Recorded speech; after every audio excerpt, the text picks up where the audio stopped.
Okay, it's live, it's live, it's live. I was gonna... This is the way. Okay, the music's on though, hold on. Pretend you can hear my music. Pretend you're dancing. I fucked up a little bit. My plan was listening to Around the World by Daft Punk. My plan was to have black screen and have the music play, and then at a certain point, like when the beat dropped, just cut that on and it'd see us, but I forgot. So now they just saw us silent. For the one, maybe two people that were here, they saw it silently. But, saw us dance silently to ourselves. Yeah, hey, so I mean, if you can't dance in a a room, then where can you dance? Exactly. Okay. Oh, dude, I should have asked this before we got going, just so I don't fuck it up. Are you Cody or are you Dylan? I am Dylan. See, that would have been good to have live. It's like, which one are you? It's like, are you Cody? Oh, we're live. It's totally. I totally seem like a there you go. bad podcaster. Now I gotta fix. That's what people. That's what people tune into. It's like, which one are you? Are you Cody or are you Dylan? Hey, everybody, welcome back to the podcast. Okay, here we go. So. Oh god. Right before we started, like, immediately before we started, we were discussing a couple of things. One being your room being super messy, and me saying, hey bro, I promise no one cares. Dude, you should have seen my room, like I have a mod, his name is, on Twitch, it's I'm Flint, I think, or something like that. I call him Snipes. That's what he used to be. Flint Snipes on Xbox 360 way back before Infam for me, like way back in the day. But when all the names were good and crisp and everything, the Xbox gamer tag names. And he's very big on having a clean room. That's like a thing with him. And when I was at the house that I was living in before this one, the last stream I did, my room was destroyed because I was about to move. And like everyone was like, it was like clean your room was being spammed in my chat the whole time. Oh, excuse me. People start making their own emotes, clean your room kind of thing, multi-part and everything. Yeah. One day I'm gonna have a bunch of emotes, and my chat will decide what they are, because I don't care. I want to have a nice, when I start vamping the Twitch up, whenever I get a chance to really do it, I'd like my sub badges to be nice. Right. Because I don't feel like I'll have a ton of great emotes. Like, I really like Crim6's his old Crim Creep emote, where it was just his head like this looking at the camera. And right. It was really funny, and I still use it in like Discord and everything where it'll let me use it. But like, a lot of people want me to. I used to be bald, and there's like a picture of me out in the world being bald, and everyone wants me to do Charlie Creep. So that's the so only, you picking over and everything with the bald head. That's the like the Nick Merckx head glitch emote, like that. That's the only emote I think I would ever myself care about getting made. Yeah, just so it's like just that one for me, and you guys can have everything else. Yeah, you know what? I'm gonna jump right into that actually. With you and your brother, because there are two of you. Yeah, there's two unbeknownst to lots of people, and you're identical twins. And it's Dylan and Cody, which is like Zach and Cody, Dylan and Cole. It's like you picked one of each. It's awesome. You pick them together and you merge them, and you come out with the receding hairline bros. So. Exactly. How is it like artistically having another person that you work with, and you both are known under one guise? You know what I mean? Right. Do you guys ever have differences? When it comes to something like that, it has to like stem all the way back to the very beginning, because my brother and I have been together literally every moment of our lives have been both of us. So it's when we're not sharing something, when we're not this room. Look, if you could see, they're bunk beds. Yeah. We've had bunk beds our entire lives. How old are you? So this is not. We're 26. Yeah. So it's like I totally get it. So to us, it's completely normal. There's no, I want to be my own person, or he wants to be his own person. It's kind of like, it's a collective. I've always been two people my entire life. Yeah. And when we were younger, we were part of a not UNSC, what is this, Halo? USC twin steady, where they monitored out a whole bunch of different sets of twins, either identical or fraternal. And so we were part of that for like 10 years. And so they were keeping tabs on us as we were progressing and getting older. And they found out that we were 98% identical. Jesus. So the best way to put it is just saying, picture yourself and there is another person of you. Every interest, every dislike, maybe a few dislikes and dislikes, because I don't like vegetables and he likes broccoli. So Maybe some of those few things. There's that 2%. Yeah, there's the 2%. Like a sore thumb at dinner time. Everything, interests, how you perceive the world, and then the 2% that's out of the 100 is just broccoli difference. Jeez, is that like a thing your parents decided, or did somebody come to your parents or like, is that a thing in hospitals where they're like, hey, we want your twins, like hey, you want to sell your twins to us for science? We want to run some tests. Yeah. We noticed you have 2 babies instead of 1 baby. Maybe you only need 1. Maybe you can give us the other twin. You can cut babies in half now, right? I know, right? It's like all the technology you have today, yeah. You probably can have an entire lower half of just robotic. Yeah. So. But really, do you know how that transpired? I don't really remember. It was when we were really young. So all I just remember is that our parents sat us down and was like, hey, there are some people that want to, I guess, talk to you. Like they want to ask you questions. They want to do some stuff. It's going to take an all-day kind of thing. So you guys will be with us over there. And then at the end of it, maybe later next month, we'll go to Disneyland kind of thing. Yeah. So they bribed us to do it, kind of thing, and immediately that shit would have worked on me, no problem. Yeah. Are you kidding me? What? They're gonna ask me questions if we're going to Disneyland? Yeah. Like, absolutely, no kind of problem. thing. So I wonder. So go ahead. No, you go. Go ahead. So it was just kind of like that's the first memory that I have on it. It was like, hey, we're gonna go over here, and then later on we'll take you guys to Disneyland. And then it was that for years until we got older. I was like, oh. My parents are getting paid for this, and I'm not. Where's my cut, kind of thing. So. How old were you when you decided that started coming into play? I think we were around like 12 or 13. Oh shit! So you guys were like, we started really like, young. Yeah. Yeah. We started when it was really around. I think 5 or 6 is when we first did the first twin steady, and then every 3 years after that was another steady. And 5 or 6 years in, you were like, wait a second. Yeah, when it was. Why do you guys have nice bedclothes? Right. Why you guys eat steak? I know. Why am I only getting a pretzel from Disneyland? I mean, granted, it was Disneyland for a 12-year-old, but it's like sure. I walk away with a Disneyland ticket and a pretzel, and these two over here are walking out with other stuff. It was like, wait a minute, there's something not right here. What was the goal of the study? Do you know, or was that kind of just in the dark for you guys? They told us that it was pretty much monitoring different sets of twins, like statistics as they grow up. Kind of thing. It's like how many of them stay together, how many of them differ and want to be their own person. And it's just a whole array of different stuff that they were monitoring. But I think for the most part, they're just tracking twins throughout their life. Dang. So that's what I think it pretty much boiled down to.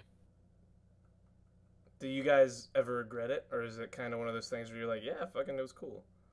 There are 2 things that I regret for that twin steady. One, it was one of the first ones we ever did. Actually, no, 3 things. It was one of the first twin steadies that we ever did. Since we were really young, they wanted to do all the first initial base testing. So they wanted to, I had to spit into straws and everything, and it's all like, it's coming down, and it's these really long test tube straws. I was like, there's no other way to take saliva tests? Yeah. And I'm like, no. So it's like, you have to spit into the straw for 30 minutes kind of thing. I'm like, this is disgusting kind of stuff. So it was that, and they had to do that every single time, so that's the one thing I hated. And then they had to, in some of the first testing runs, they had to monitor brain waves. So they had to put on this really tight, like pasty helmet kind of thing. It's like they twisted our hair and they kind of like stuck, I guess, probes or needles into it to monitor brain waves.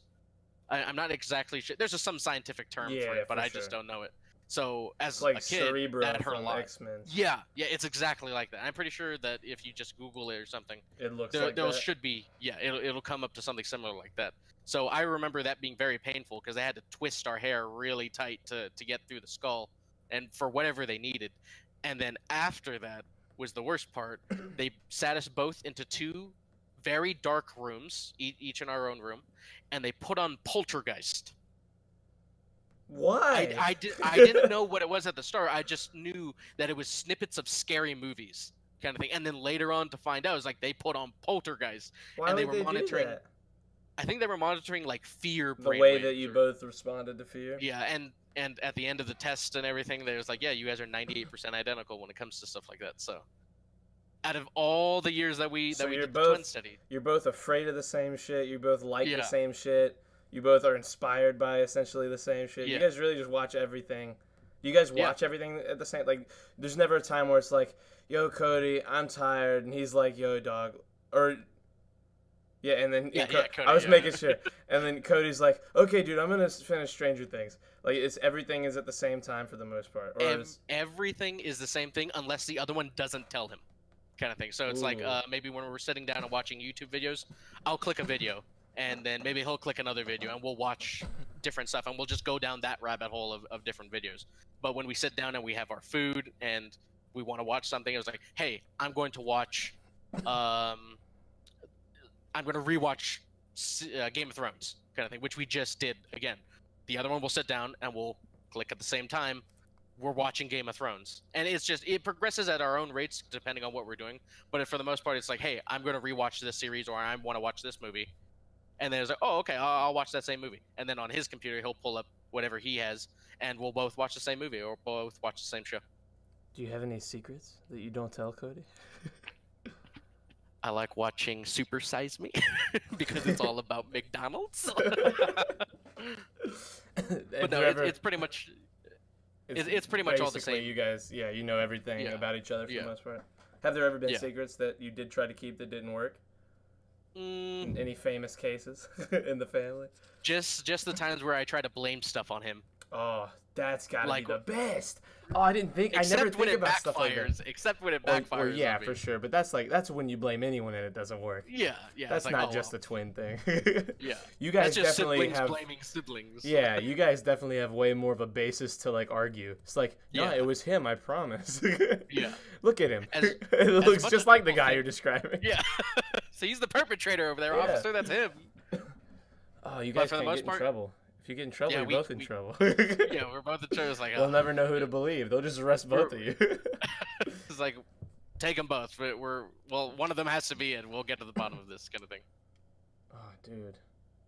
So it's like that for everything, for interests, for dislikes, movies, things that we want to do. We're pretty much homebodies. So I'm stuck to this chair. I'm not sitting down. This is me literally glued to my chair as I slowly become part of my room, kind of thing. And we both like doing that. Damn. Well, we did touch on the one thing before the podcast that I always ask everyone before I'm going to do the podcast. I say, is there anything you don't want to talk about? And you said, not really. And I was like, you sure? Like, religion, politics. You're like, oh, well, yeah, no, let's stay away from those. But then you also said, maybe, I guess because it would be boring, stay away from, like, relationships and stuff. Yeah. And I was like, okay, but it doesn't have to be boring just because, and you explained that you guys are very into your work. Yeah. And you very work-oriented. You mentioned you guys both, like, being interested in the same things. Is it the kind of thing where, like, it would be really hard to take any time away to try and start anything right now? Yeah, so it's as difficult as this may be believed to people. We can't really be our own person because we've always been in the mindset of, oh, I'm doing this together kind of thing. Yeah. So the big thing when people ask is like, oh, are you guys gonna like trade off on girlfriends or anything? As much as they're joking, it's like, well, the one thing that people have always wanted, like people in their lives, they go through their life and they've always either want a relationship or they want someone to be with. People always go it alone, kind of thing. Yeah. So they always want to be with someone, either their boyfriend or girlfriend, and then eventually they'll get married and they'll have kids and all that other stuff. So, but with my brother and I, there's never been a need for a companion because you have literally the exact same person on the other side of the screen. Or right on, as I'm doing this right now, he's working right now. Yeah. So I got the good end of the deal. He's working and I'm sitting chatting with Charlie. Yeah. But yeah, there's never really been a need for a relationship because it's like, oh well, they have their people and I have my brother, kind of thing. Yeah. I mean, is it still something you ever think about?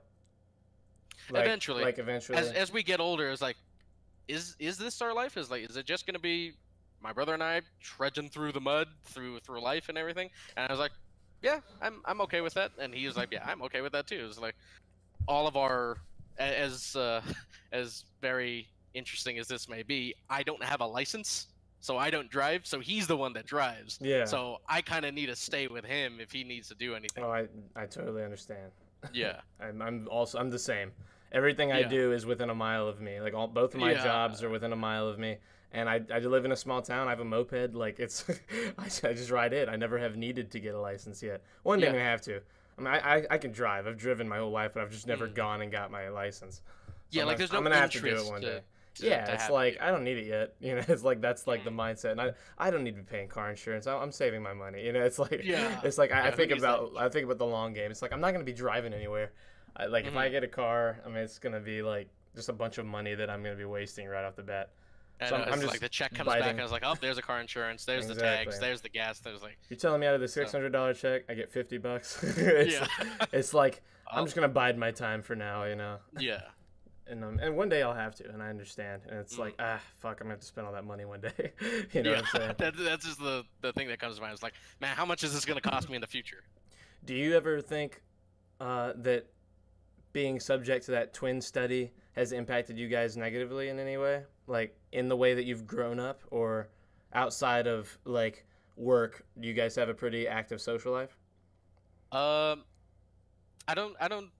can say we're sociable, but we don't have an active social life because we used to live in Los Angeles, and of course there's everything to do within 20 minutes in any direction kind of thing.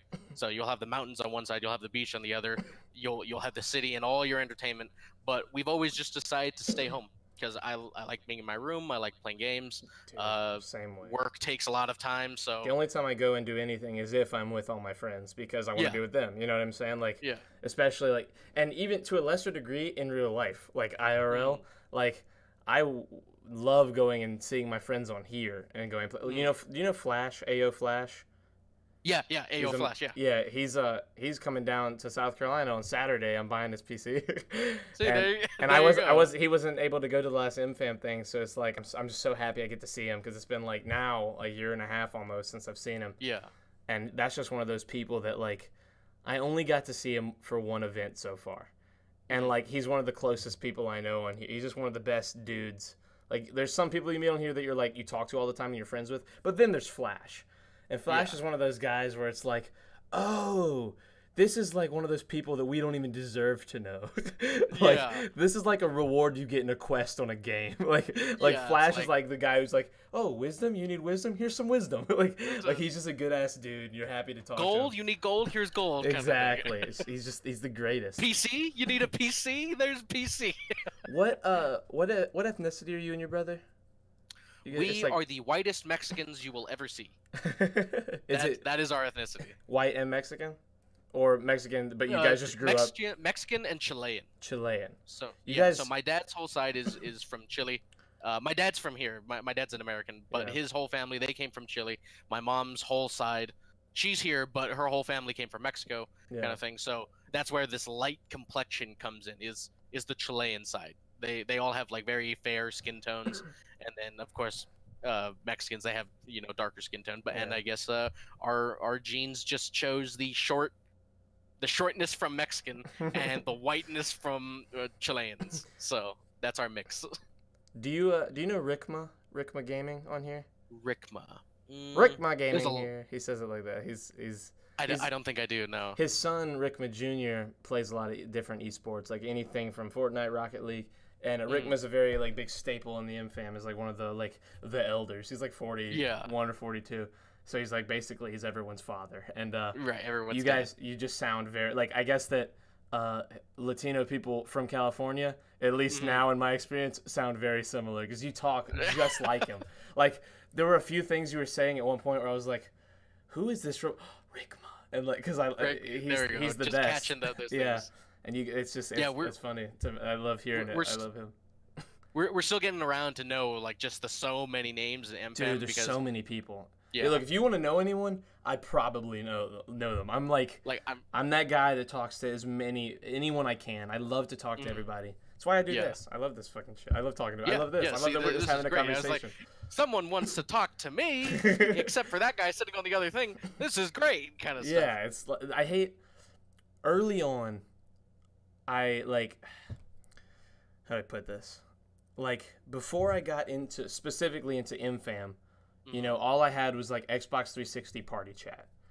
And it is very difficult to hop in a call with someone you don't know and even know what to talk about.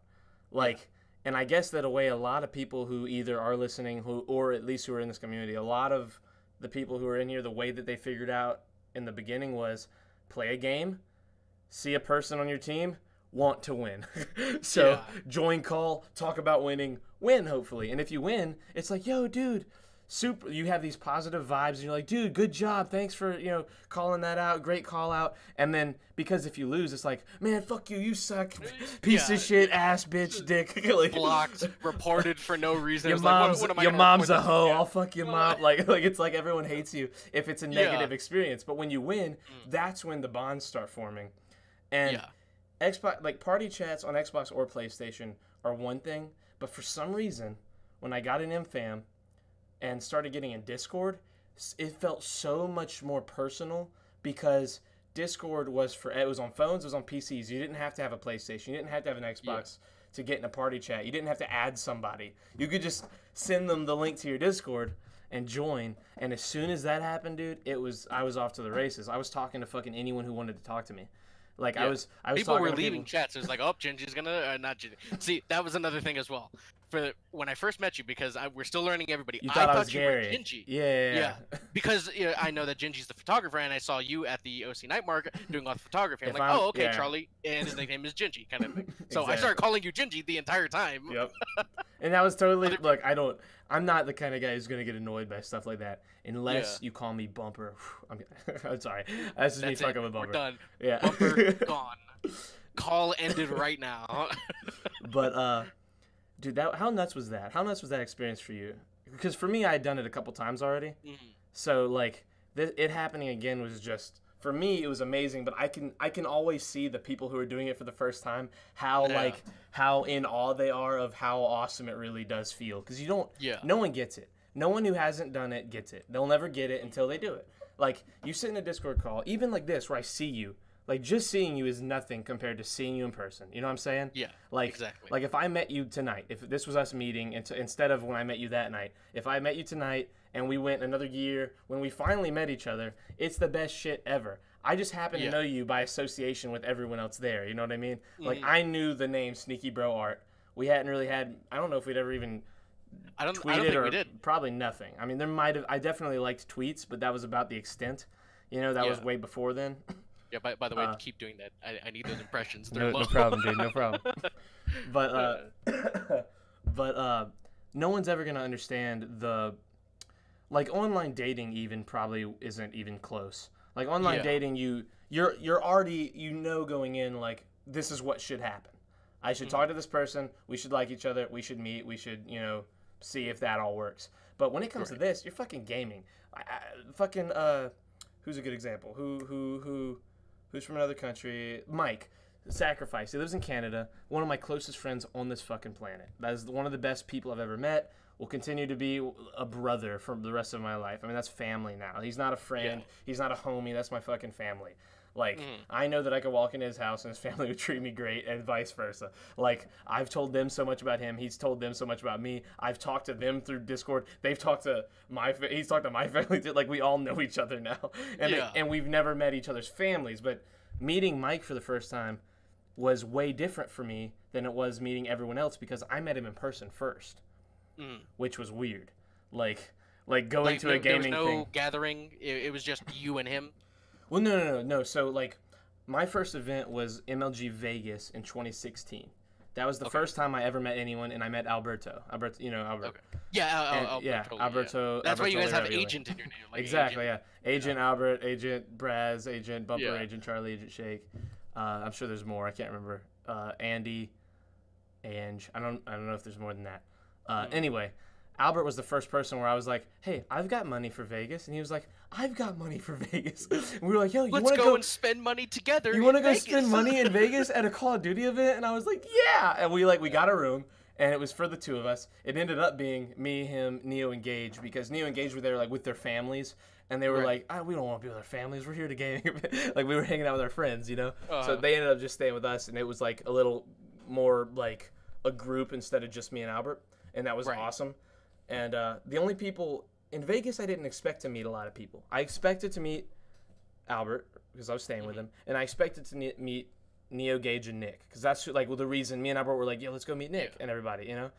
And one, I never would have guessed how similar the feeling of meeting everybody was for us as it was to them, because Neo and Gage immediately just became family members. I mean, those are my bros, you know what I'm saying? And even Nick, but Nick was like walking around with Nate and doing shit, and like he was busy. Yeah. So I was like, you go do your thing, dude, make that money, you know what I'm saying?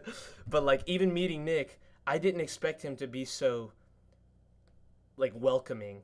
Like I expected almost like as if I was meeting a celebrity. Like it hadn't set in my mind that like I've talked to this guy fucking hours and hours of my life. Of course he's gonna like be a friend and not just like, oh, nice to meet you, and just walk away. And then move on. Yeah, I see another Gage is fucking 6'4" or some crazy shit. He's way bigger than he seems. And I see him and Neo first because they're both huge. And like Nick's like my height and like build, and I didn't see him in the crowd, but I was talking to Alberto and I hear Gage go, "Is that Charlie boy?" And I went, "What the fuck?" And like I turn around, I see both of them, and I just run over and give him a hug. I'm like, "Yo, where's Nick?" And I feel I'm like, and then he turns me around. He's like, "Charlie!" I was like, "Oh shit!" And it was like, it's such a crazy experience. You're just telling me right now, and I'm getting a little bit right now. I felt someone on my Dude, shoulder. It feels great. Turn me around. It's so nuts meeting these people. But then at the same time, that event, those are the 4 people I expect to meet, right? Albert, Nick, Gage, and Neo. But then I meet TL Wanted. His name's Chris. He's Mr. Chef among the community. Mike, as Sacrifice. I met Mal, XP. She's not as much around now, but she was very OG M-Fam. I, Smitty, and one more person. Who am I leaving out? I don't want to hurt his feelings. Fuck. I will remember and I will say who it was, and I'm gonna get whoever it is gonna be mad at me. I feel bad now. Anyway, those were the first few people I met on this shit that I didn't know beforehand. So I was going into it thinking it's going to be so great to meet Albert and to meet these guys, and it was the fucking best shit ever. But now I meet this guy Mike, and I meet this guy Chris, and I meet a few of their friends. Chris owned an organization called CVG for Call of Duty, and Mike played on it. And that's how they knew each other. And then they had other players that I met, but I didn't end up really staying friends with them. I didn't really know them. But Mike and Chris, I got on, I started playing Call of Duty with them every night after that event. And just slowly but surely, they became part of my, like, inner circle of very close friends, you know? Right. Which same as Albert, right? Exactly, same as Albert. Albert, Nathan, Bumper, Shake, those are my boys. And, like, when I finally got to meet Nathan and Bumper, I met Albert first, then I met Nathan and Bumper the next year, and then I met Shake the year after that. Right. So it was like, meet one, meet two, meet the last one.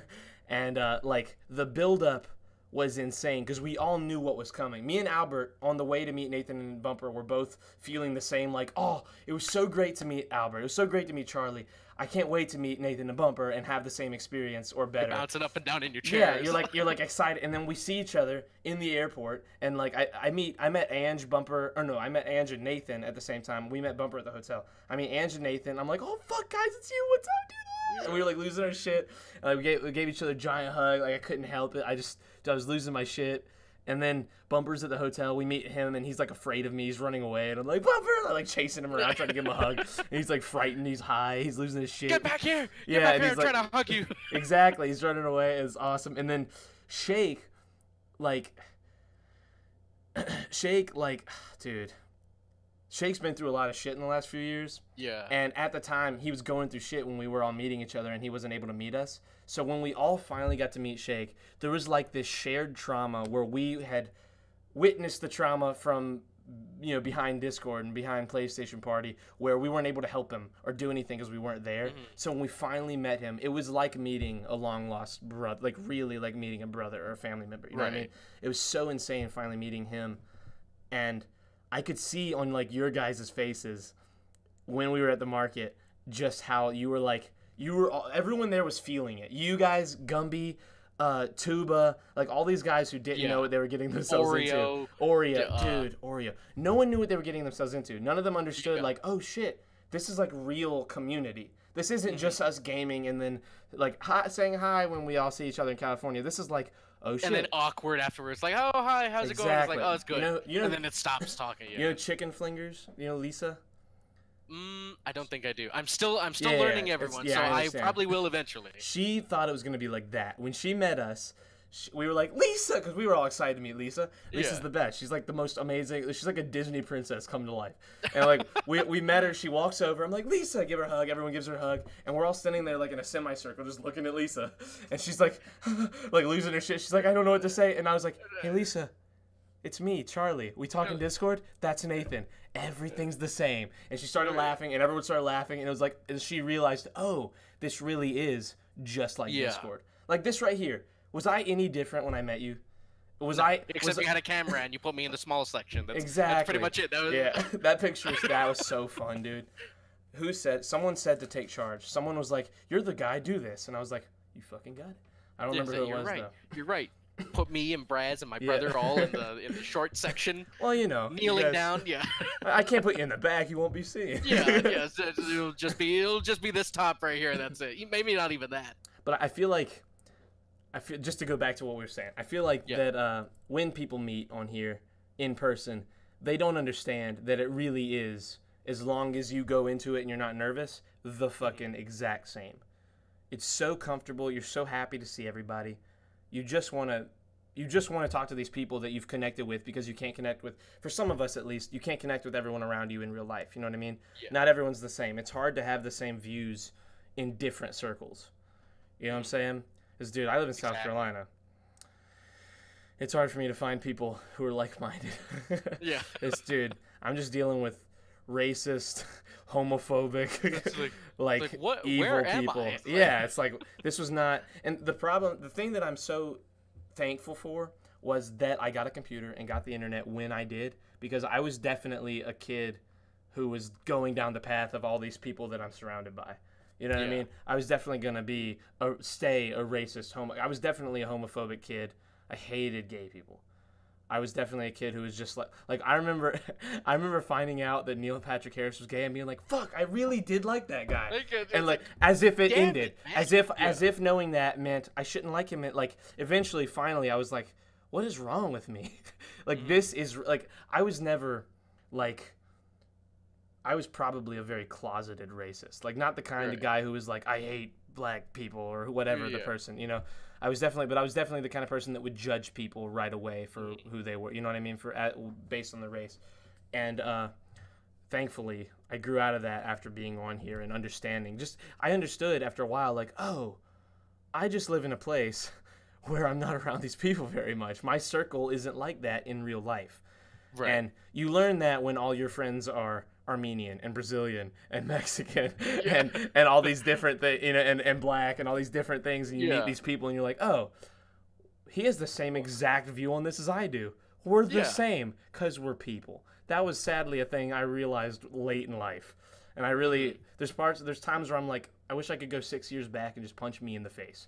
Be like, dude, hey, like slap him, be like, hey, dude. MFEM's over there, get over there. Yeah, go over there. Get over there now instead of later. You know what I'm saying?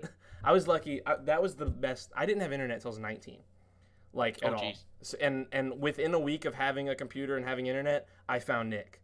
So like I got lucky and didn't go that one direction. Like I didn't take that fork in the road. I took this one, and that one happened to be love and positivity and MFAM and Twitch, instead of like fucking, I don't know, like all it would have taken was one click on Westboro Baptist Church and I could have been down a really awful path in my life, you know what I'm saying? But spiraling downward kind of thing, and not even I feel knowing, bad, dude. I see those people in my town. Like I see the people who like they had that crossroads and they didn't know which way to take and they picked the wrong one. You know what I'm saying? Whether it be the internet, whether it be the people in their life, you know, there's all kinds of paths you take, and I got so lucky that I changed my mind. I don't know what that's the big question I have for myself, is like, I wish one day I'm just gonna have to like I'm gonna have to do a bunch of mushrooms or some shit. Like I've never done drugs, but I hear that the psychedelic ones really open your mind. I'm gonna have to like do mushrooms and ask myself like, hey dude, what made you change your mind? Cause it's one thing just to watch a bunch of things, like, you know, watch a bunch of positive people talk, but I think that one day it just clicked. One day I was like, oh, it's wrong to think this way. But I feel like it shouldn't be that easy. You know what I mean? Like, I feel like it should be that easy, but it's not, because I try and tell people, like, hey, don't think that way, but they do anyway, you know? Yeah. And that's the question I have for myself, is, like, if I could go back and figure out where that change was, I'd love to figure it out so I could point it out and be like, hey, here's what happened to me. I promise if you think this way, you won't hate all those people you hate. Yeah. It's really shitty to hate those people because they're just people. They don't think different. I mean, some think different, but they don't, they're open to discussion. Yeah. That's my favorite thing about people instead of just like hard set on this way. No, don't talk to me. Don't change my mind kind of thing. Yeah. Exactly. That's the problem, is those people who are just closed down and don't want to have discussion. It's like, why are you the way you are, man? Like, we could all be loving each other. We could all love. Just fully set in their ways. Yeah, we could, dude. Like when I met you, what'd I do? I walked up, I said, yo, and I gave you a hug. You know what I'm saying? It's the Sneaky Bros, and I'm like, it's Gingy. Yeah, I'm gonna get a shirt made with you guys, like with a speech bubble that just says Gingy. Like I'll wear it, but it's me.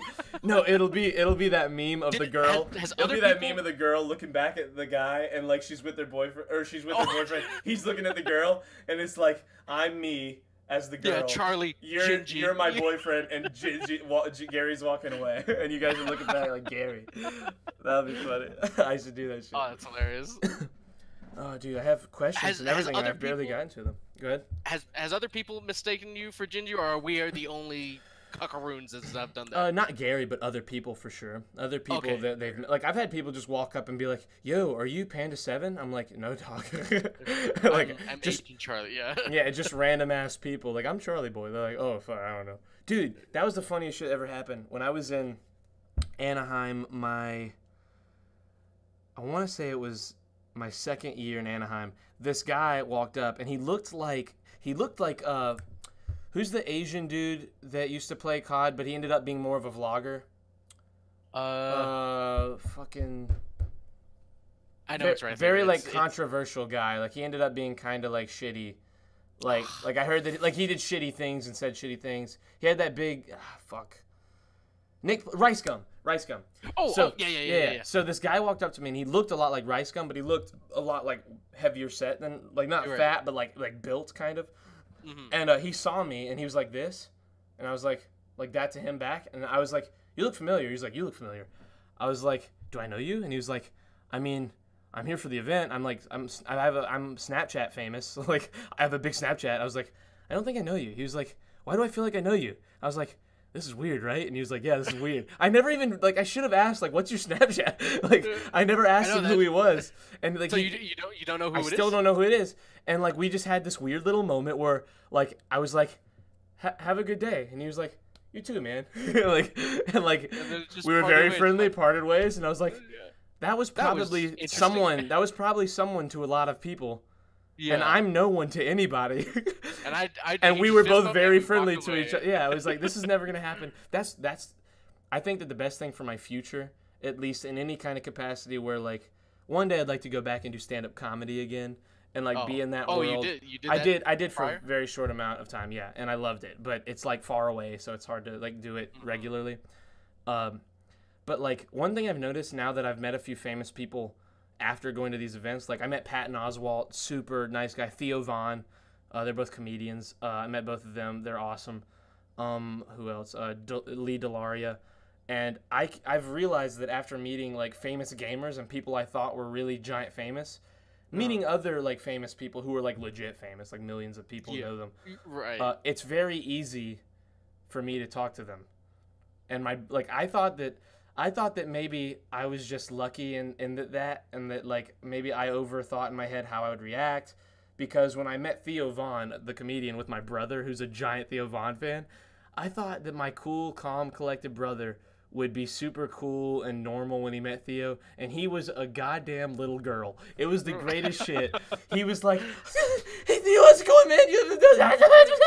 And like it was cracking and everything. Yeah, and I was like, "Yo Theo, what's up, man? You're awesome. Thank you for doing what you do." I was just like happy to meet him, happy to shake his hand, give him a hug. You know what I mean? And same with Patton Oswalt, same with Lee Delaria, and like I feel like it'll be that way. Like when I met Crim 6, same shit. Super nice, friendly guy, and I guess that just kind of became normal at those events because I was walking around with like the Gages and the Neos and the Nicks, where I was in that area, and I got really normal to it really quick. Like I remember the moment where I figured out, because this is one of those moments I can't trace back. There was a moment where I was like, "Oh, this is normal to me now." Was when I met Courage and Scumpy, because I met both of them in the same like 10-minute span, where I was walking with Neo through the casino, because at the time he wasn't allowed to be on the floor, but they had these paths through the casino where kids could walk so that they could like get to their rooms and shit, like because the event center was a Call of Duty thing, and they knew that kids would be there, so they had like these floors, and I was just walking with Neo, just hanging out, and Courage walked up. And he was like, "Yo, Nee, what's up, dude?" And I was like, "Oh, what's up, Courage?" but like, and I was like, "Hey, man, how's it going?" He was like, "Yo, dude, how's it going?" Like, he was very friendly, and meeting Seth was Scumpy was a little different because he had just been kicked out of knocked out of the tournament. Right. So I was like, all I said was, "Yo, Seth, good shit. I hope you do better next time." He was like, "Thanks, man," but like very calm. Like he wasn't like, "Thanks, dude. Like, fuck you." You know, like I was very nice about it. I wasn't like, "Hey, Seth, nice to meet you, dude. Sorry about today." Like I wasn't like an asshole. You know what I mean? I was like, "Yo, dude, good job. You'll get him next time." Haha. Exactly. Yeah, and I doubt, it's like one of those moments that they definitely don't remember, but I remember because I was like, he's either gonna be really shitty, like some guys that I'm not gonna mention were shitty, or he's gonna be really cool, like Crim 6 was, like Courage was, like Seth was. He was very nice. He had just been knocked out. He was very obviously distraught about it. He was like, you could tell his mental state. He was like fucked up. He was like, not like fucked up, like drunk or high or anything. Like fucked up, like I can't believe I lost. Just thinking about it, yeah. And like he was very nice though. He was like, "Thanks, man." And like I was like, "Later." He's like, "Later." And I was just walking along, and I don't know. You kind of get used to it, and I feel like with you guys, you got to start being used to it now. Talking to all the people you talk to, like working for. I will say when we started and we saw just we didn't even know who they were. They just had a check mark. I'm like, there's someone with a check mark in our messages. Who is this? He has 20,000 people. And then over time, it's like, oh, okay, these are just people who are doing their own thing, and they need artwork, and they know that we're good, and they need help. Just the same as small newer streamers need artwork. These like that Charlie boy might need it one day. Yeah. There you go. Dude, I watched you guys stream doing Ewoks emotes. Those are so cool looking. She's so cool, dude. She's such a friendly. I haven't gotten the chance to meet her yet, but she makes me want to learn sign language just so I can have a conversation with her. I did that. You know what I mean? I was searching it while she was in chat because my brother is the one that streams, and I'm the one that always does all the stuff in the background, like making sure the audio is correct and if the music's too loud and stuff like that. So while he was working, I was going to go and I was figuring out how to say thank you and I appreciate it in sign language, and I was sending him the videos kind of thing. Oh, that's awesome. See, I love when people like are at least cognizant to think that way, because she's typing in chat. And there's no way she knows what you're saying unless you type it yourself. But I think she does have people, like she has someone that is, when she's streaming, is like signing to her what people are saying so that she can respond and she types it in chat. Because sometimes I was like, man, she's really fast at exiting the game, typing and leaving. And then like logic part of my brain was like, there's definitely someone there doing it for her. Well, I'm not sure if you know, but you do know that she's a twin as well. She has a twin. Mm-hmm. So who knows? Maybe it's the same thing like my brother and I was like, I'm on this side typing and he's the one that's streaming and stuff like that. And so maybe he does it like, maybe they do it like that. Who knows? Maybe. I'm sure it could be anyone in her family. At any, like if someone can't do it, someone else probably can. Especially because that's a person where you're like, I'm so glad that happened to that person. That's like a win for the universe. You know what I mean? Yeah. Because like it all started when she said happy birthday to Ninja. You know, that thing went viral of her saying that. Yeah. That was I remember seeing that like the day it happened, like when there was only like 1,000 likes. Because like he liked it, and when he liked it, I saw it. I was like, oh, this is awesome. I was like, this is so great. And then like within a week, she was like this huge person. And then, the fucking World Cup comes around. She's like at the event and everything, and everyone's. Yeah, I was so happy. It was one of those things where you're like, thank God, like the universe gave this person a win. You know what I mean? Yeah. Like, and she seems like a fucking awesome kid. You know what I mean?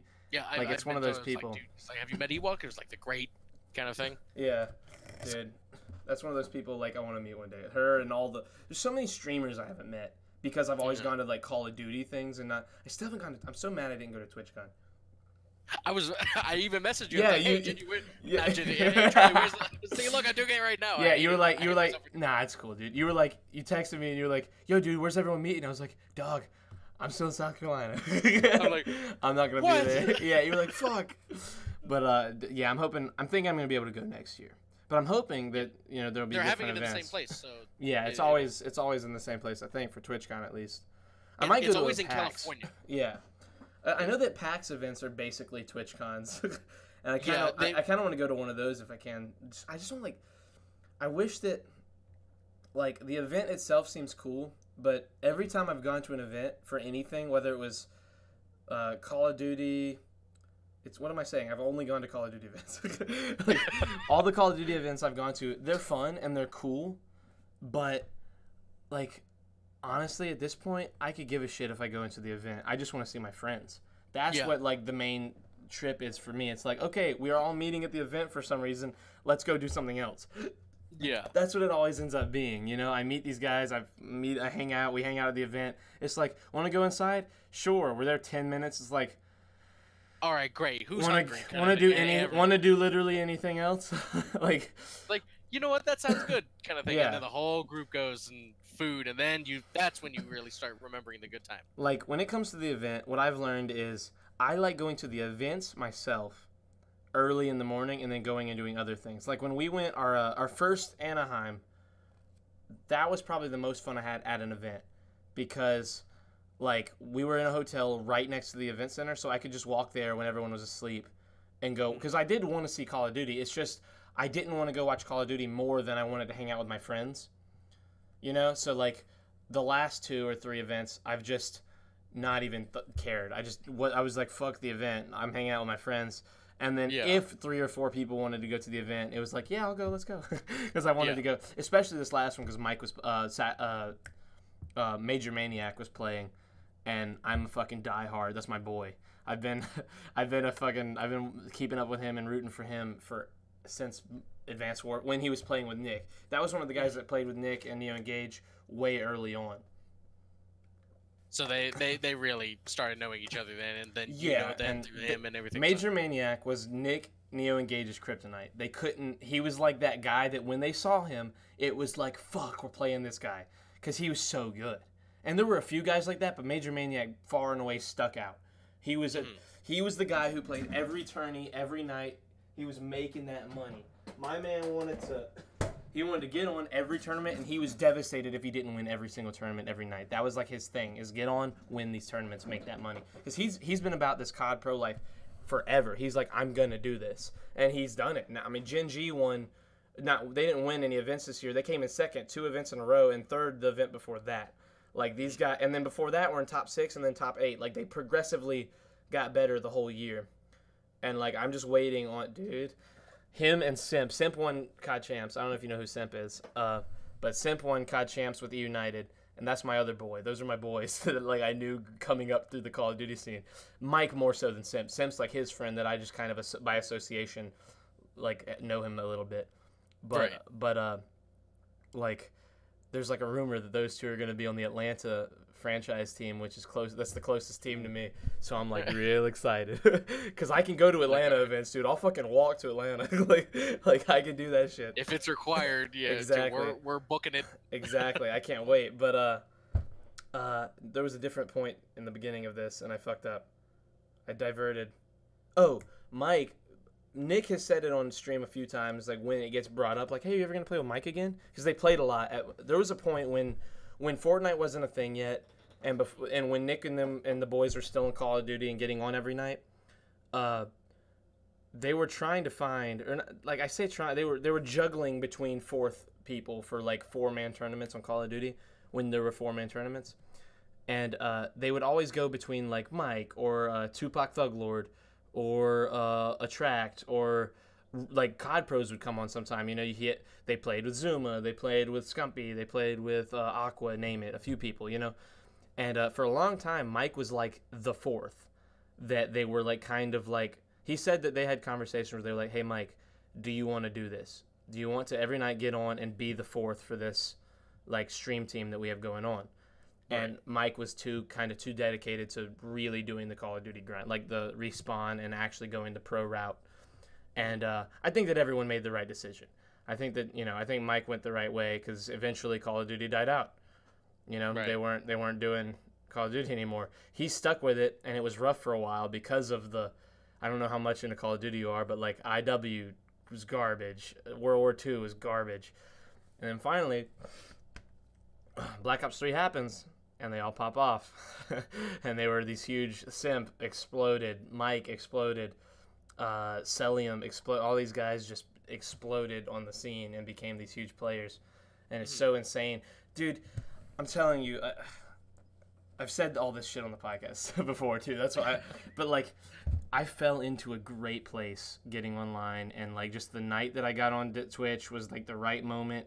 I subbed. I got a debit card 2 days before I got on Twitch. Like, I wouldn't have even been able to sub 2 days before. At that point, you got to think, did the stars and planets align? Yeah, like, it was just one of those moments where, like, my life changed in so many different ways so quickly because of this shit. And, like, it's so cool talking. It's so cool that I'm, like, sitting here talking to SneakyBroArt, these guys that I was like, dude, those guys are such good editors. They make the best shit. Their emotes are fucking amazing. Their badges are amazing. Their revamps are amazing. The neon things are amazing. Like, these are cool people. They're awesome. They're editing and making stuff for all these big streamers. These are, like, some hardcore, badass editor dudes. And then I meet you guys, and you're the sweetest, nicest people on the planet. I'm like, dude, I fucking love this. Just two stubby white Mexicans just walking up to the event. It's like, hey, we're the Sneaky Bro. Yeah, and it's like, you have this weird idea as, like, a person, or at least I did. Now I go through everything, like, this could be a cool person. But in the beginning, like, you know Raw Monster, the designer? Raw something. Monster Raw. Is there any like name change or anything? Because I know people change like aliases and all that other stuff. Let me just look up Raw on Twitter because I know I follow Raw something. Fuck, I don't know. Because any kind of like designers and people that are inspiring is like I like following those kind of artists, so that way I get inspired and then my brother gets inspired and then I stop slacking off. Like, oh, all right, I guess it's time to work kind of thing. I'm gonna see it eventually, and I'll like tag you, but I can't remember anymore. But I know I followed him for the longest time. He was doing stuff for like Call of Duty streamers back in the day, and I remember seeing him on Twitter and being like, "This is a cool guy. He makes cool shit. He would never want to talk to me." Like, because in my head, it's like, this guy works with professional Call of Duty streamers. Like he's not a real person. You know what I mean? Like, that's the mindset. But then, like, you go to enough of these events, and you meet people like Ocular Gumby, Tubasuki, you guys. And I'm like, oh, these are just guys all doing the same shit I'm doing. They're living their life. And they just happened to click start streaming instead of me. They waited. They didn't wait as long as I did to click start streaming. You know what I mean? Sometimes you need the build up kind of thing. It's like, all right, every streamer is a streamer. Tomorrow, Exactly. Every streamer is a streamer. They're all going through the same shit. It's just some of them have more eyes on them right now. And like, I don't think a lot of people realize how compassionate a lot of those people are, because you think that they're this big bad person and they're this awesome, like they'd never want to talk to me, but in reality, all they do every night is get online and talk to people that they don't get to see. So when they go to these events, all they want to do is meet everyone and say what's up. And at least that's how it seems to me.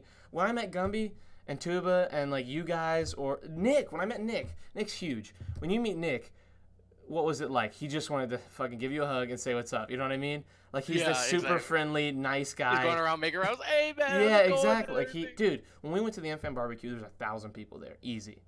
Like, that might be pushing it. There was for sure 500 or 600 people. I would say there was like 1,000, but there's like 500 or 600 people. That's a great turnout, though. Nick sat in a semicircle, surrounded by security, with 89% of the people there, like, around him, waiting for pictures, waiting for a hug, waiting for something to get signed.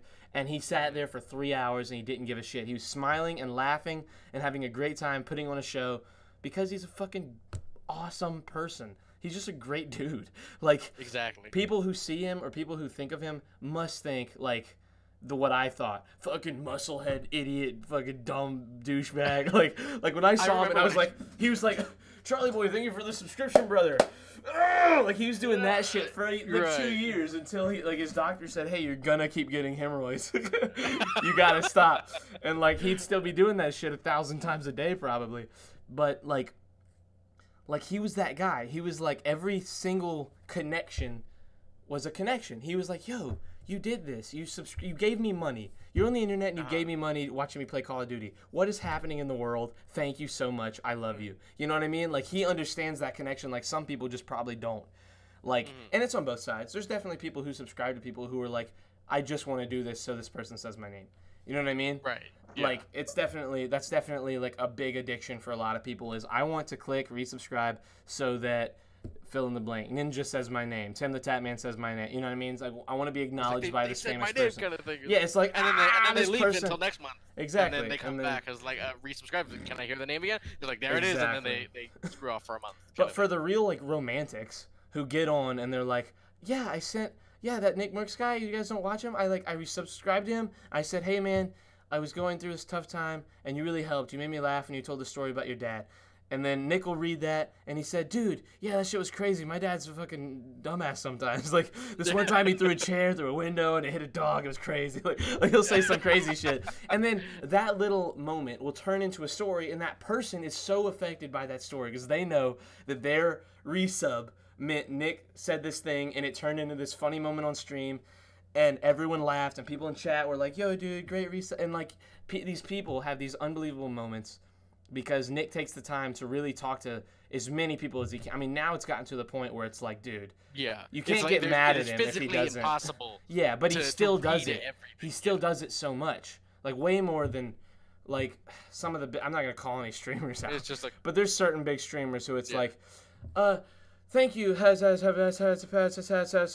all of you for the subscriptions. You're awesome. Thank you. And then they never ever, the only questions they read are the ones that the masses ask. Donuts and everything. Exactly. Or even then, it's like they're only going to answer the $100 ones or the $200 ones. The $5 ones come in and they ask us like, "Hey man, you helped me through a lot. And can you give me some advice and stuff?" And be like, "Hey man, how's it going? Sorry you're having a tough time." And then that's it. They don't finish it off. Exactly. And every once in a while they'll get like the $5 one that like they could use it as a YouTube video. Like, when do you think you'll play with Tim the Tatman again? It's like, well, you see, me and Tim are thinking about playing later today, and like fucking, they'll do that because it's marketing. But like Nick doesn't give a shit. Nick's like, hey, everybody will say, when are you playing with Tim? It's like, hey, Tim's doing his shit, I'm doing my shit. Shut the fuck up. I'm playing Fortnite. It's like, yo, Brad. Yo, I saw you on Twitter. Great haircut. Not as good as mine. Fuck you. What's up, dude? Like, and he'll have like fake beef with the people in the chat, and he'll like form these relationships, and it's this amazing thing. And you're like, oh, this is a real person who's streaming. This isn't just a guy who got in it and took advantage of a thing. He almost like it fell in his lap almost. You know what I mean? That's what he reminds me of whenever like I think about how much he's... Because, dude, I've been there for 4 years. It's been 4 fucking... June, July, August, September. 4 years, 3 months. Like, I've been there when I subbed, he had either 700 or 800 subscribers. Mm-hmm. Like, that's... So you're part of the core. That's the core group kind of thing. I mean, I've been there forever. I mean, a lot of those people that were subbed back then probably aren't subbed now. Like, some are. Some have been subbed way longer than me. But I've definitely been there from the point where he was like, I don't know, like, I'm trying to think of a streamer now that would kind of compare. Like, I don't think that, like, maybe Gumby. Gumby's probably in the same ballpark as Nick was 4 years ago, right now. You know what I mean? Right. Or Derek Gotti. Yeah, Derek. Derek's big. Neo now. That's a good example. Neo's got a lot of that old school MFam who's in there because it feels a little more chill than Nick's stream. Because a lot of people can talk in that chat and it look like a conversation instead of just like play with Tim, play with Ninja, play with Ninja, play with Lupo, play with... Just a random spewing out there. Exactly. It's like you can actually have a conversation in Twitch chat in Neo's stream. Yeah. So like the Neos, the Gumbies, the Dereks, they all seem like Nick did way back when. And it's just this amazing feeling, but at the same time, I see where he was, and I see where he's at now, and it's like, he hasn't really changed. He's gotten a little more family-friendly, like a tiny bit. Yeah. Because you kind of got to be careful what you say now, especially in the culture and the world today. I think that's just in general. It's like, it's not even on Twitch. It's like on YouTube, on Twitch, on stand-up comedy. Like, stand-up comedy is the last frontier for saying what you want to say. They can say whatever they fucking want to say, and like they can get scolded, but no one really cares because it's stand-up. It's funny. It's like it's jokes. Comedy. It's like Sadly, there's still people who don't believe that, but it's coming. I just read a hashtag headline yesterday about the new Joker movie that's coming out, and I can't remember the director, but the tagline was he left comedy because the culture was so difficult to maneuver. I don't know. I think that was just a way. I think that was marketing. I don't think he cares if people know that. I think that was one of the things where they were like, "You're a comedian? Why aren't you a comedian?" Well, you know, partly because of like the culture. Oh, the culture? That's the only reason? Okay, we're gonna put that on Twitter. It's like go watch the movie. Exactly. It's like, let me finish. I don't know. I don't know the guy. I haven't like seen his point of view. That's just like me. I doubt that, he cares. Just the one headline that showed up in the recommended exactly. feed. That's what we saw. Not to get political, but just a political person I'm gonna mention. Yeah. Bernie Sanders was on Joe Rogan's podcast. And the very last thing he said, as they were closing, he said, "Real quick, Bernie, before we end, if you get elected and you find out they're aliens, will you tell us?" That. They talked about a lot of serious shit on that podcast. Mm-hmm. That was the thing that all the headlines were made. There was literally number one headline on Twitter Moments was, "Bernie Sanders says he'll tell us if there's aliens if he gets elected." It's dude, they talked about... Did you guys not listen to the rest of the podcast? They talked about universal basic income. They talked about all this these real political divides, and you guys are going to make light, or not make light, you guys are going to take seriously the one joke that they made. At the end, exactly. Before closing. It's it's almost like I feel like Joe might have decided if he knew that was going to happen, he might not have said it. You know what I mean? Yeah. It's you got to be careful what you say. And Nick, while he's careful, he's also very loose and very free, which is kind of what makes him him. You know what I mean? Hold on, I'm gonna look. People wouldn't expect anything less. I wrote all these fucking. Of course, that's Nick. I wrote all these questions. And look at all that. And I always write stuff down just in case, and I always end up realizing I can just have a conversation with this guy. You know what I mean? They're awesome. People are awesome. Yeah, it's the next question is you just read it off and they give a single line answer, and the next question kind of thing. Yeah. Oh well, yeah. I format my questions in a very special way. But I wrote. Mm-hmm. I still work at it to an extent. I film football for my local TV studio, but I used to do shows and write scripts and write questions for sit-down interview shows. So I know how to write them. I know how you're supposed to write questions. Yeah. And so I've done that for a long time. So that's just almost second nature now. You don't write yes or no questions. You don't you don't go on here one question. The first one I did that I got to right away was, what's it like working with your brother artistically? And what a lot of people would say is it hard to work with your brother? And what they don't realize is all you have to do to answer that is say yes or no, and then it can be over. And they're sitting here oh, bad question. So you got to format it in a way where it leaves something to be desired. So what's it like working with your brother? You know what I mean? You got to write something questions that's a little longer than one or two words. Yeah, you can't ask. Yes or no questions are the fucking death of interviews. You can't do that. You can't. People. That's the big number one no you do. And it's one thing if you have a... Maybe that's why Joe Rogan shouldn't have asked that last question, because there was a yes or no question. Well, yeah. Well, he explained that it was a joke. He was like, "Will you do it?" He was very funny, jokey about it. You know, he knew he needed a yes or no question because it was ending. The podcast was over. You know what I mean? Yeah. But you gotta be careful when asking questions. So I have them all down very specifically. All neatly written. Well, not neatly. I never write in.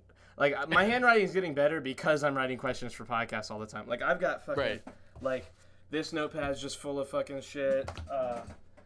Where's my real notepad? This one.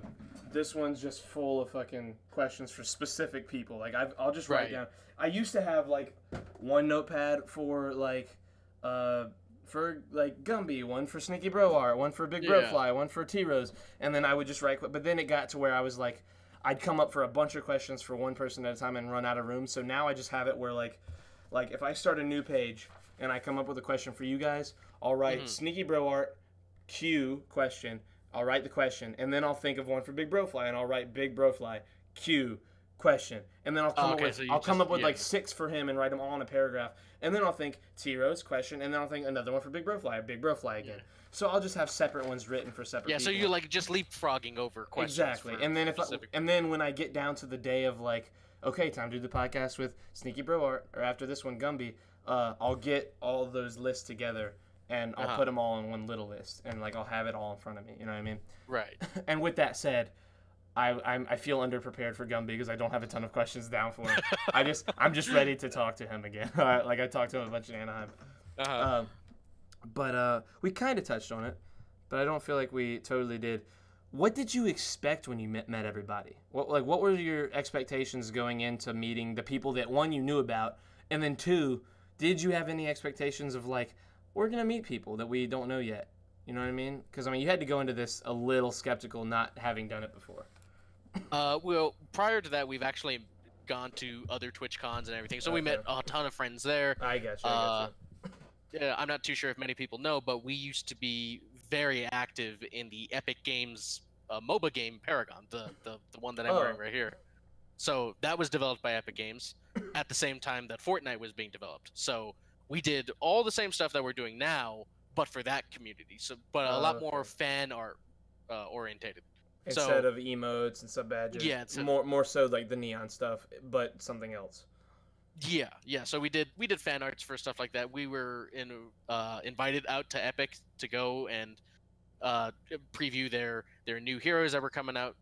And awesome. They invited a lot of other content creators that were as well, just like over the weeks. It was like, okay, these two people from the community are going to come, and then these two, and then these two. And my brother and I were fortunately one of the times where we were able to go. And so through that, we met a whole bunch of streamers and a whole bunch of people. And so we were able to meet them at TwitchCons. And so they had the Paragon groups and the very, very early Fortnite groups and everything. And it was fun to meet everyone and to go and hang out with everyone.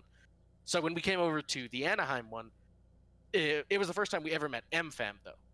But we have met other friends from online, and so we were kind of expecting, it was like, oh, okay, we're going to go there, we're going to go and eat and everything. But the atmosphere was a lot different. It was a lot more joyous, I would say. Because it was the first time we met MFAM. We worked for at least a quarter of the people that were there. Yeah. Gumby, yeah. Larry... Derek wasn't there, but Larry. Yeah, we Freshburger. What is you don't know? Okay, I thought he had, like, Larry was part of the group. Oh, he might be. I just don't. I know a lot of people. I still don't know everybody. Every other day, I feel like I'm meeting new people on here, which is fun. BZ, Debbie, like all that group. So we met everyone there because we did work for them. Yeah, that whole crew is like the best. They're the best people in the world. And you missed it. They were all there. We were all together. I was like, "Where's Ginger?" I mean, Charlie. I'm so sad, dude. I can't wait until we all. I've been trying to I've been thinking in my head lately, and I've talked to a few people. Like, we should do an MFAM meetup / event, but no event. Like, just all get like an Airbnb mansion somewhere. And, you know what I mean? Like, go this see is like the a crazy MFAM mansion. Yeah, for like a week. And then I started thinking, and I keep thinking like, okay, that's like 10 or 15 people, right? And then I'm like, oh no, that's like then you start counting like 50 or 60 people that I want. Yeah. It's like, whoa. Two mansions?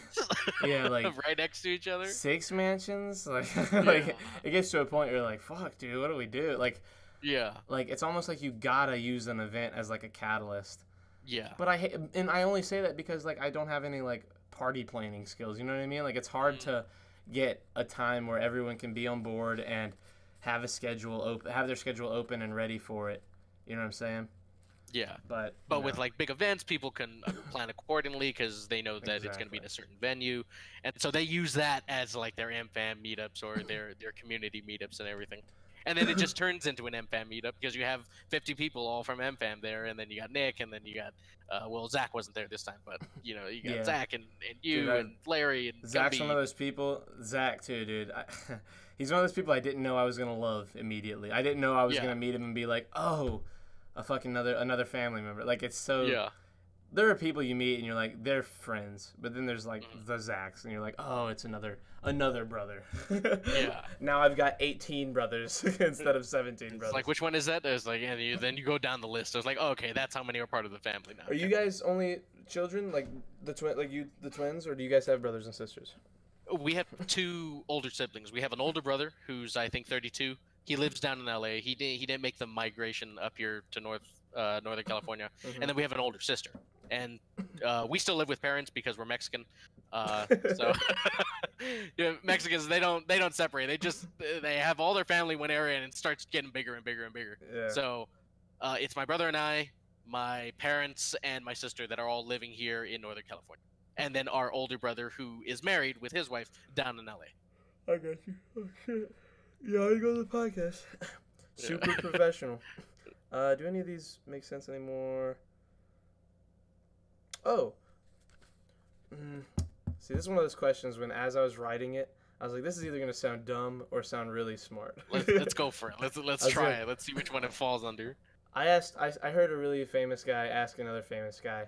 He said, what do you do for entertainment? What do you watch? What is there something special? Or because for creative people, like, you're not going to continue being creative if you're not getting entertained. Because otherwise, nothing's going in. You know, nothing's fueling the creative process. What kind of, like, is there something specifically that you guys stick to watching? Or is it kind of all over the place for both of you when it comes to what you take in and entertain yourselves with? It's definitely a lot of different subjects all over the place. I spend most of my nights just watching meme compilations. But in the event where I'm like, okay, I finished work, maybe I want to go and watch some behind the scenes of the creation of some of the first 3 Star Wars movies or something for the Matrix. That's a rabbit hole I've fallen down so many times. Yeah. Like the making of The Last of Us. Fucking forget about it. Yeah. I watched Grounded 8 times. I love watching all of those stuff. And then sometimes I'll just go onto Twitch and I'll watch other artists just work. I was like, okay, that's how they do it, kind of thing. So... And then, so I'm learning as well, but I'm also being entertained because I have YouTube open on this side. And then if I'm in a really big creative mood after I'm done working, I'll go type up how to do painting for some certain style or something like that. And so I'll go down the rabbit hole of all those painting videos, of all those tutorial videos. And then eventually I'll get back to the meme compilations and I'll start clicking that again. And it just shifts over the night. And that's all. I know. Like, it got so quiet for a second, and I was like, I'm just gonna see how long he's quiet. That was funny. Do you guys like ever defer on anything? Like when you're creating anything, are there ever like, no, you're doing that wrong, Cody, you dumb idiot. You dumb, stupid, you big, weak, dumb, weak piece of shit. We definitely share work. So it's like when we're in the preliminary stages, we'll take it. We'll show before we even show clients or before we show anyone, we show it to the other one. It's like, hey, what do you think?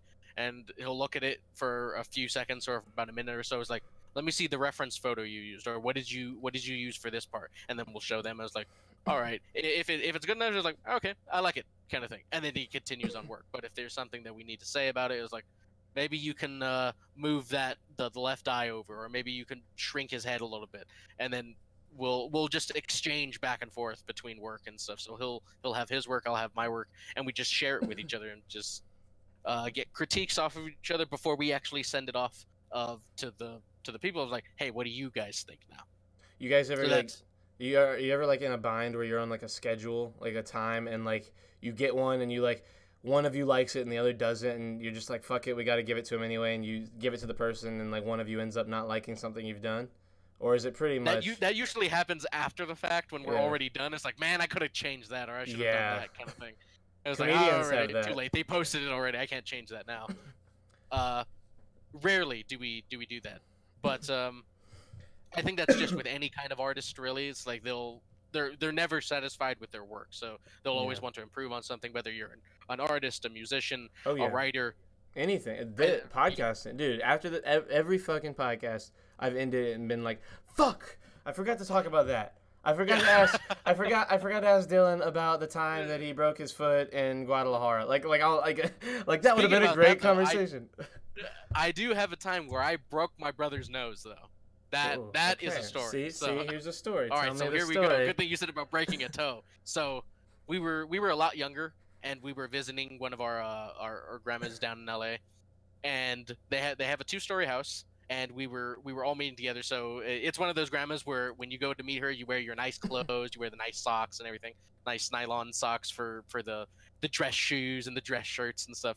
So we went there, we had dinner with our grandma, with our family, and then we went out somewhere afterwards. So when we came back home, my brother and I, seeing as we're really young, we wanted to just go upstairs and watch cartoons and stuff. So they put on Scooby-Doo upstairs as we were just laying down and watching. But we still had our dress shoe, not really our dress shoe, but our dress socks, our dress shirts, and dress pants on still. And so, that thing's starting to fall. Stay. Okay. And so we're watching TV. It's starting to get a little bit later into the evening, and my brother and I are the only ones who are upstairs, and everyone else is down in the kitchen. They're all eating and everything. So our movies end, and we're kind of tired, and we want to head back downstairs to go and see what everybody's doing. Turn off the TV and start walking through the upstairs, which all the other lights in the upstairs are completely off. It's just pitch black in every direction except for the hallway and then down the stairs. So my brother and I, seeing as we were really, really young and we just finished watching a marathons of Scooby-Doo, we hear something like behind us, like something like walking with us kind of thing. And we're the only ones upstairs, and our imagination hits us pretty hard. And immediately at the same time, we both book it.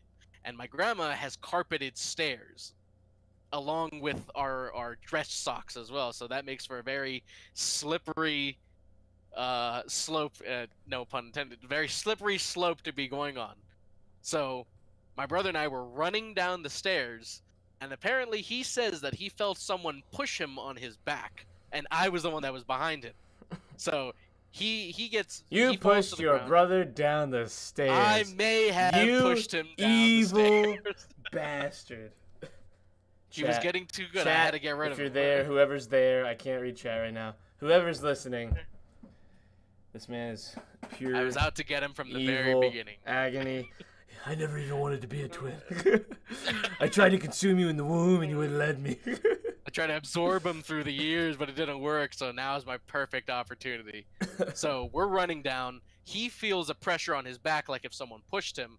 He slips, hits his tailbone really hard, and pretty much knocks the wind out of him. Proceeds to roll down the last few of the stairs. And I'm the big one out of both of us, so to me, I'm 4 steps behind him. I'm like, "Go, Cody, are you okay?" And he doesn't respond to me.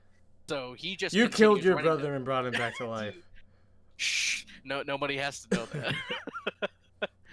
So he's running down the last flight of stairs, and I'm still trying to call to him, but he's not responding to me. He's kind of just like panting and heavy breathing, and our grandma, pretty much as all grandparents do, collect antique furniture. Oh no. You broke your grandmother's antique furniture while running down the stairs, pushing your brother on purpose to try and murder him. Well, it's just one of the attempts. Cody, get on the goddamn microphone. Dylan, he has to defend himself over here. It's like, that's right. Get to work, Dylan. I was Cody, an eyewitness. So he's running through the living room, and he finally passes out. He gets the wind knocked out of him and passes out. He proceeds to hit his nose on the edge of wooden antique couch, and he falls face first to the ground. And so there's huge amounts of commotion and shuffling and movement, and all the parents and all of our brothers and sisters are inside the kitchen. And so they just scream out, just like, "What are you guys doing over there?" And they come rushing in, and I'm just sitting right there on the couch, just like not knowing what to do, with my brother on the floor next to me, bleeding on the carpet. Help he him! Broke his nose.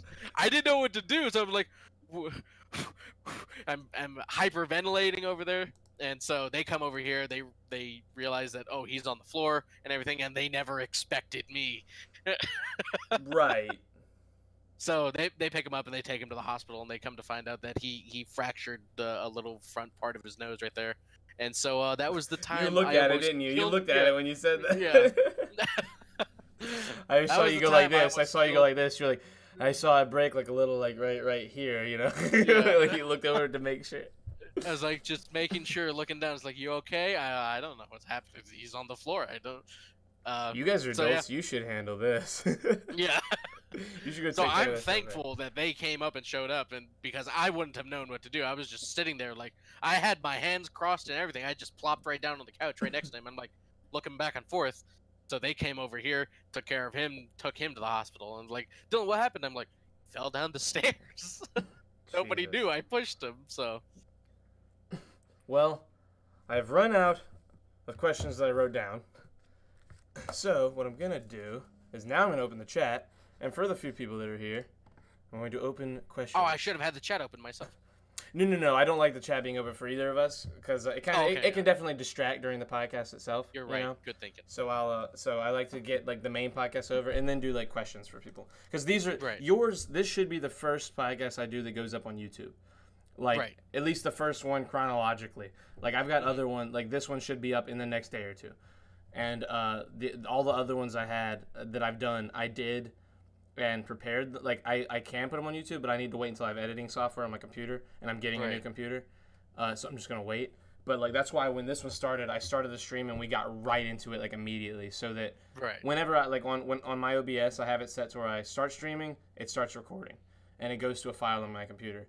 So until I get that editing, I'm just gonna start every podcast like from the beginning of start stream as if the podcast has begun. Right. And so that I can put it right up to YouTube, and there's no like 2 to 10 minute like wait time in the beginning, you know what I mean? Right.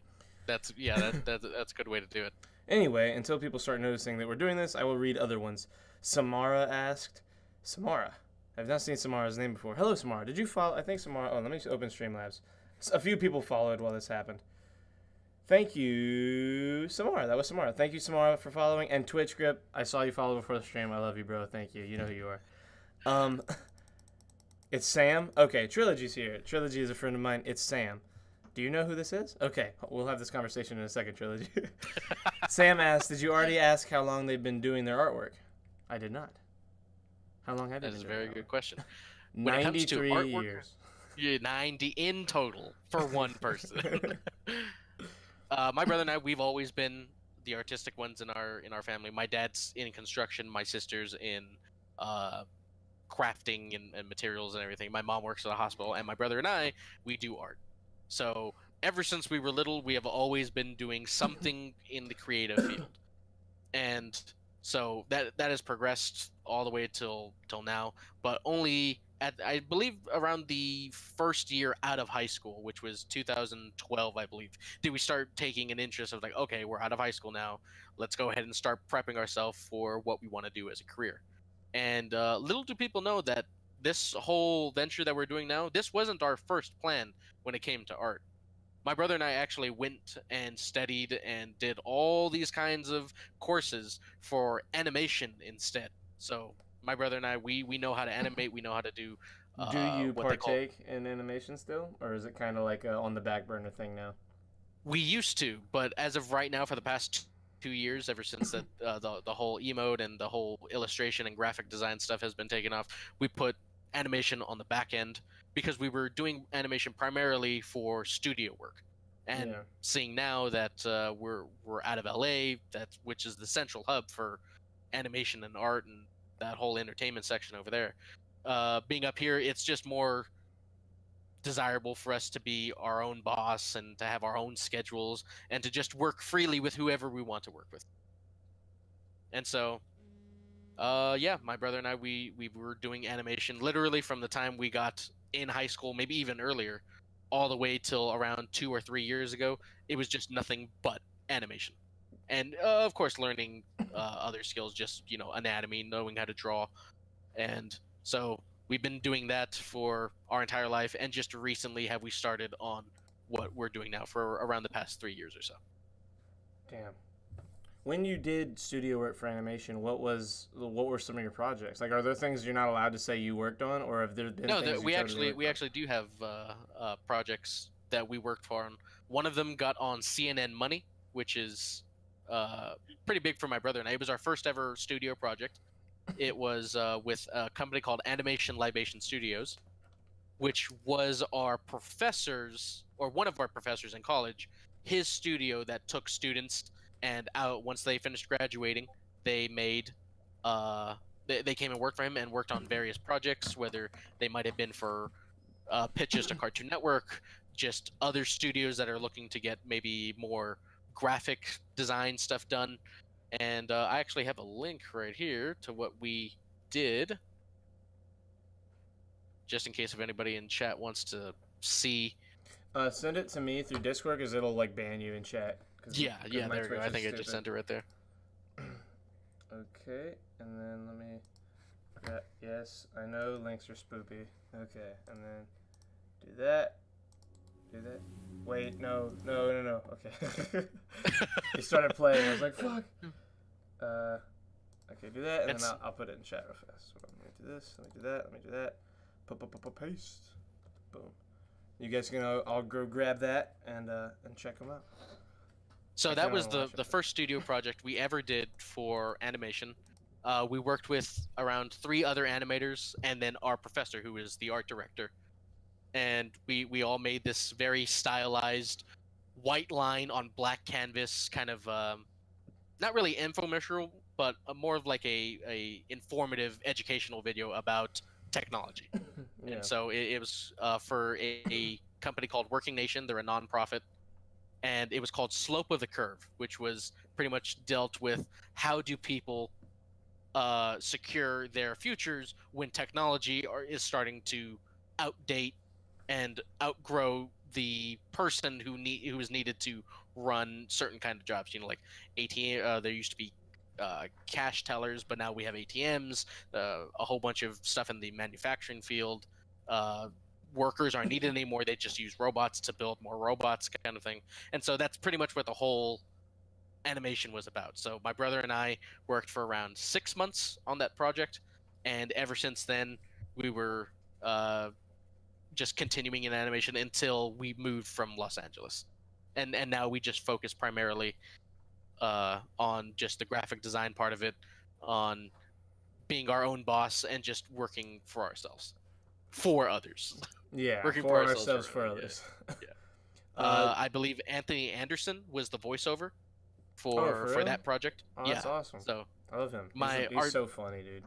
Yeah, I'm so glad he's like coming back into the spotlight with like Blackish and other things. He's like, he's really like popping off again, like he did. I saw him in Samurai, fucking Kangaroo Jack, like way back, like the live action Kangaroo Jack. Yeah, so good, an underrated film. Trilogy asks, or not really asks, but he mentions, and it made me write a question now when I read it. He said, I remember Sneaky did Frozone and then Derek's stuff, and then bam, bigger than Justin Bieber now. and to me, the question of that kind of, made me ask is like, do you guys ever feel like you're way more famous than you are? Because a lot of people know you guys as the guys who do the artwork for everybody. Right. Like, you guys do a lot of work. Pro stuff. You're all the pro players and stuff like that. I mean, and not just like Fortnite either. I mean, like you got Creme 6. I know you guys did his stuff. Yeah. You do all these different people's stuff.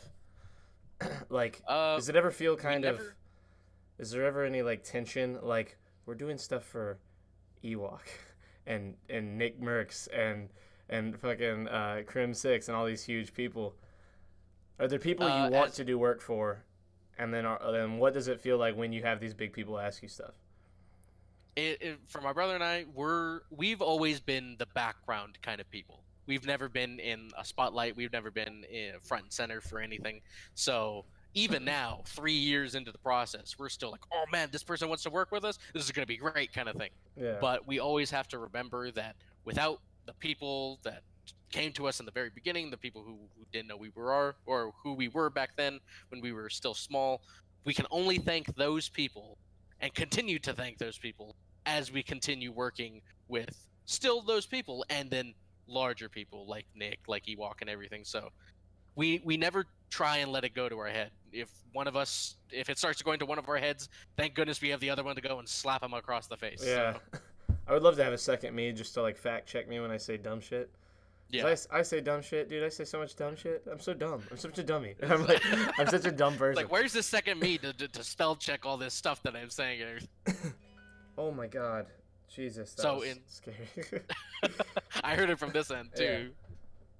Yeah. So yeah, it's definitely been humbling to know that people we're just two shitters sitting in a room with a little bit too much neon lights in here with bunk beds and people who go to all these tournaments and compete on the world stage. They want to work with us, or like, really, is this hello what's happening right now, kind of thing. So it's still new to us. We've definitely gotten a little bit used to it, but it's still great to work with all of our friends who used to build us up, all the people that are coming to us, and all the people that will eventually come to us. Well, Brother, let me tell you, I had way more fun talking to you. Like, I always have these ideas. I already said it once, but I always have these ideas of like, here's what we'll talk about. You know, this is what the conversation will be, and it always ends up being like, fuck what we were gonna talk about. I have way more fun just like bullshitting around with my who become people who have started becoming more my friends than they were. Yeah. Especially you guys. Like, you guys are just people I knew when I met. I was like, oh yeah, these are guys I won't talk to them for long stretches of time sometimes, but I will definitely be friends with them for a long time. Yeah, because when I see that message come up in my DMs and Charlie messaged you, I was like, Charlie messaged me. Let's see what he's got, kind of thing. So well, it still hits me that people want to talk to me. Well, dude, listen, I don't think it should. You guys do unbelievable work. Hold on, let me pull this just so I see it still. You guys do unbelievably good work. Like, it's crazy how good your work is. Like, sometimes I see emotes and I'm like, man, who made that? And they're like, the Sneaky Bros. I was like, they made that shit too? Like, I keep seeing emotes all the time, and I'm like, dude, these guys just go non. You know what? Actually, before we do end, because I'm about to wrap it up, I do want to ask, like, how, like, does it get exhausting?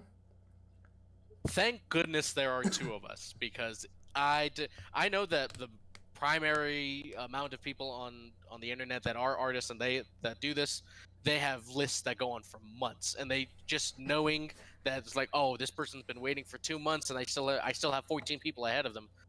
I know that can get, like, it can build anxiety. It's like, oh, I'm not fast enough. Am I actually that good? Do I need to be better, kind of thing? Why are people still coming to me? So just for solo artists like that to think that way, thank goodness we have a second person to help when it comes to my brother and I, because it does get very exhausting. And having a second person, it eases that tension. Well, brother, this was fucking awesome.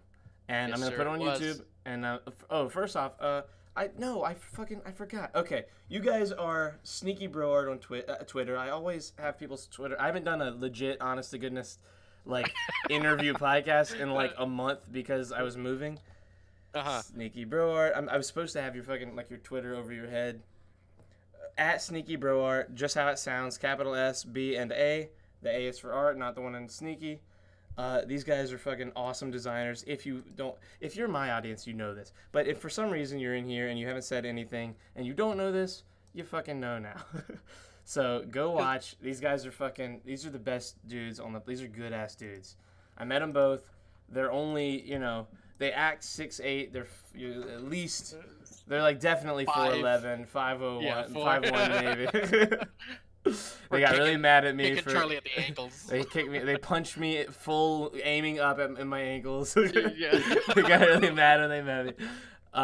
Seriously, brother, thank you for doing this. It was so fun, and we're doing it again. Like, either I'm gonna do another one with Cody, and then when he gets his mic working. Yeah, and then eventually you guys are gonna get your shit fixed, and we're gonna, like, both talk, and we'll all talk, and we'll have like a full one-on-one conversation, and it'll be hilarious.